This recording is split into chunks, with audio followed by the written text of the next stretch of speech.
بسم اللہ الرحمن الرحیم۔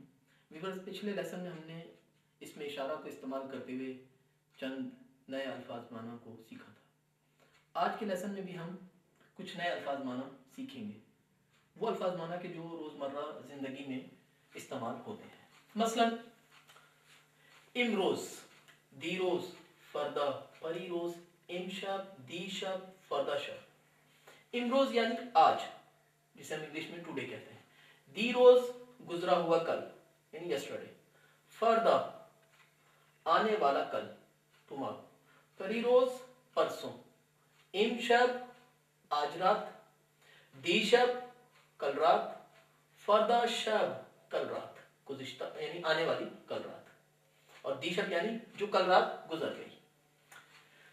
دنوں کے نام، فارسی میں دنوں کے نام شنبے ہفتے کا دن، یک شنبے اتوار کو کہتے ہیں، دو شنبے پیر کو کہتے ہیں، سے شنبے منگل کو کہتے ہیں، چار شنبے بدھ کو کہتے ہیں، لکھا چہار جاتا ہے لیکن پڑھا چار جاتا ہے، چار شنبے۔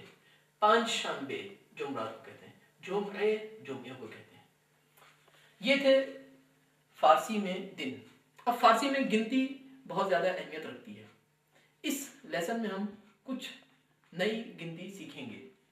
یک ایک کو کہتے ہیں، دو دو کو ہی کہتے ہیں، سے تین کو کہتے ہیں، چہار لکھا چہار جاتا ہے لیکن پڑھا چار جاتا ہے، چہار چار چار کو کہتے ہیں، پانچ پانچ کو کہتے ہیں، شش چھ کو کہتے ہیں، ہفت لکھا تے کے ساتھ جاتا ہے لیکن پڑھا عموماً بغیر تے کے جاتا ہے، ہف ہف یعنی سات، ہشت آٹھ کو کہا جاتا ہے، نو نو کو کہا جاتا ہے، دہ دس کو کہا جاتا ہے، یازدہ گیارہ کو، دوازدہ سیزدہ چہاردہ پونزدہ پندرہ کو، شونزدہ سولہ کو، ہیودہ سترہ کو، ہیجدہ اٹھارہ کو، نوزدہ انیس کو، بیست بیس کو کہا جاتا ہے۔ میں ایک بار پھر کہہ دوں، یازدہ گیارہ، دوازدہ بارہ، سیزدہ تیرہ، چہاردہ چودہ، پونزدہ لکھا پانزدہ جاتا ہے لیکن پڑھا واو کے ساتھ جاتا ہے، الف کو واو سے بدل دیا جاتا ہے،